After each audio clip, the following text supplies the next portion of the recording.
Hello, everyone, and welcome back to English with Ben and Emma. I'm Ben. And I'm Emma. Today, I think I'm broken. Then, you say that every 3 days. What happened this time? No, this time it's real. It's catastrophic. My motivation is gone. Gone. Like on vacation? Or gone like disappeared forever? Gone like call the police, file a missing report. Gone. All right. Tell me what happened. Okay, this morning I woke up, looked in the mirror, and said, "Today I will study English. I am strong. I am powerful." 5 minutes later, I was lying on the sofa, staring at the ceiling. Then, why?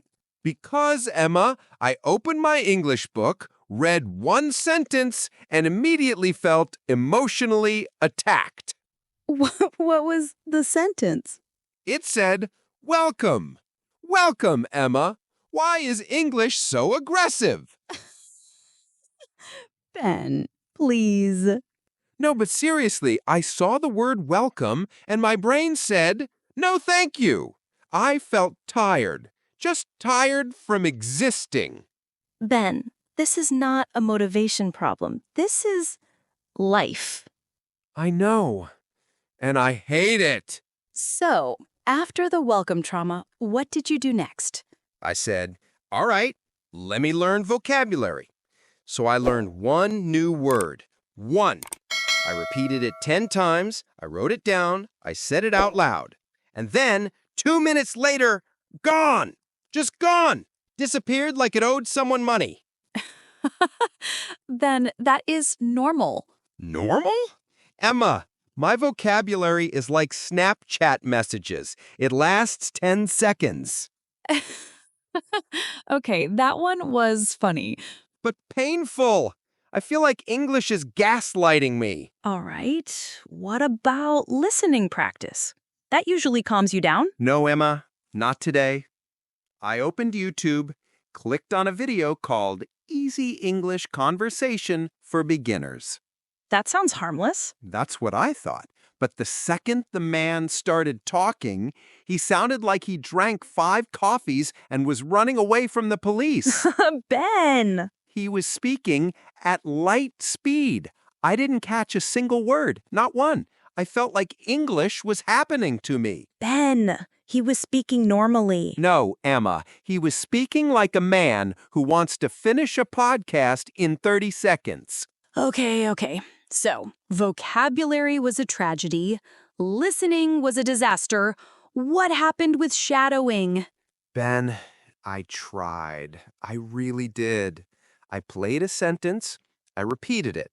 I played it again. I repeated it again. But what came out of my mouth was not English. It was emotional noise. Emotional noise? Yes, like, something. Even my cat judged me. He slowly walked out of the room, Your poor cat. and then the worst part. My mom walked past my door, heard me doing shadowing, and asked, "Ben, are you crying?" Oh my God.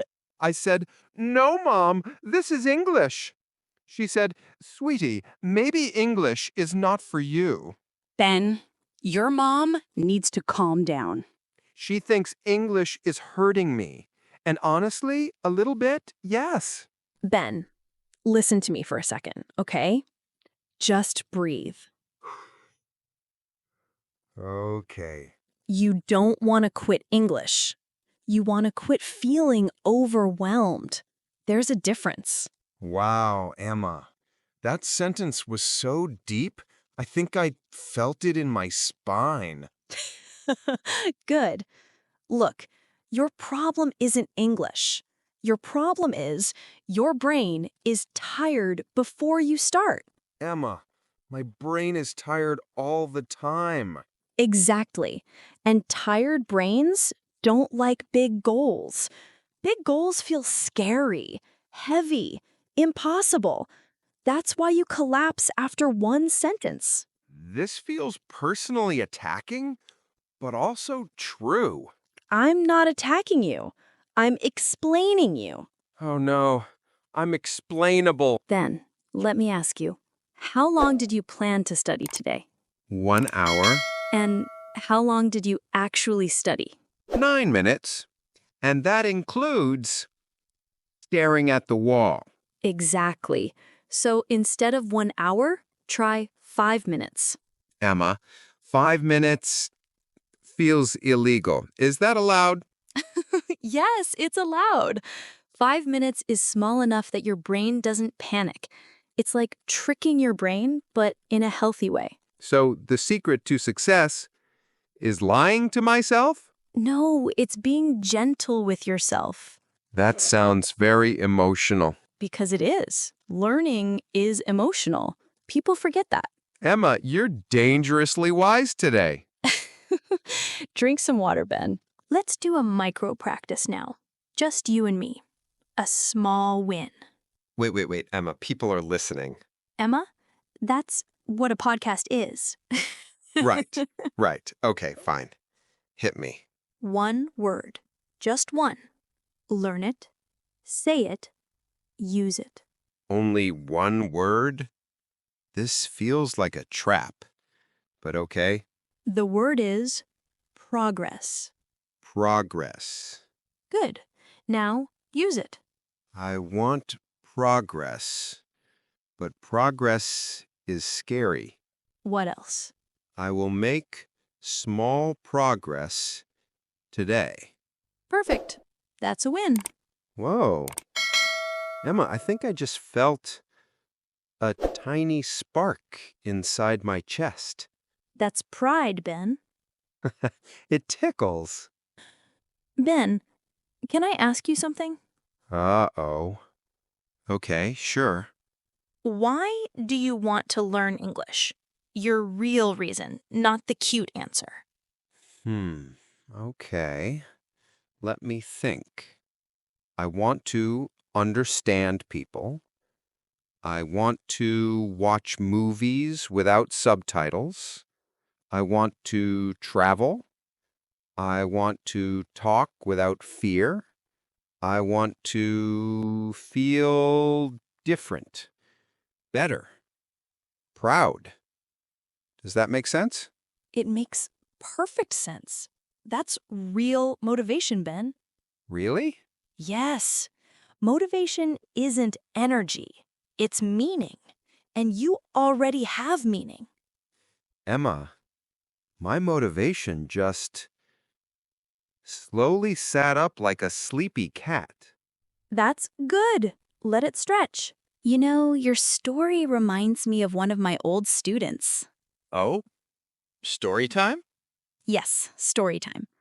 Her name was Sarah. She tried so hard to study, but every time she opened her book, she felt sleepy. She said looking at English made her tired. Wow. A soulmate. Maybe. But you know what she did? She stopped trying to study for an hour. She did 3 minutes. Just 3. Every day. No pressure, no guilt, no big goals. Just 3 tiny minutes. 3 minutes. That feels doable. Exactly. And after a month, she didn't become fluent, but she became consistent. And that is more powerful. Consistency. Emma, that word scares me a little. It shouldn't. Consistency isn't perfection. It's just showing up. Even with low energy, even when you're tired. Wow. Emma, why are you so wise today? Did you eat something special? No, Ben. I'm just drinking tea. Okay, everyone listening, your turn now. Pause this if you need. and answer these out loud. One small step you can do today. 5 minutes? 3 minutes? One sentence. And what's your prize after? Coffee? Music? A cookie? A nap? Naps are beautiful. And why are you learning English? Your real reason. Say it out loud. It matters. Yeah, say it. We won't hear you, but you will hear you. Ben, how do you feel now? Honestly, I feel lighter. And a little hungry. Good. Hungry means alive. Thank you, Emma, for not letting me quit English, like, dramatically. Ben, you're too dramatic to quit anything quietly. True. Thank you, everyone, for spending time with us today. Take your small step. Small steps change everything. And remember, don't quit English. If you quit, I'll be alone with grammar. And grammar is a monster. You'll survive, Ben. Barely. We'll talk to you again soon. Take care. Bye-bye. Bye-bye.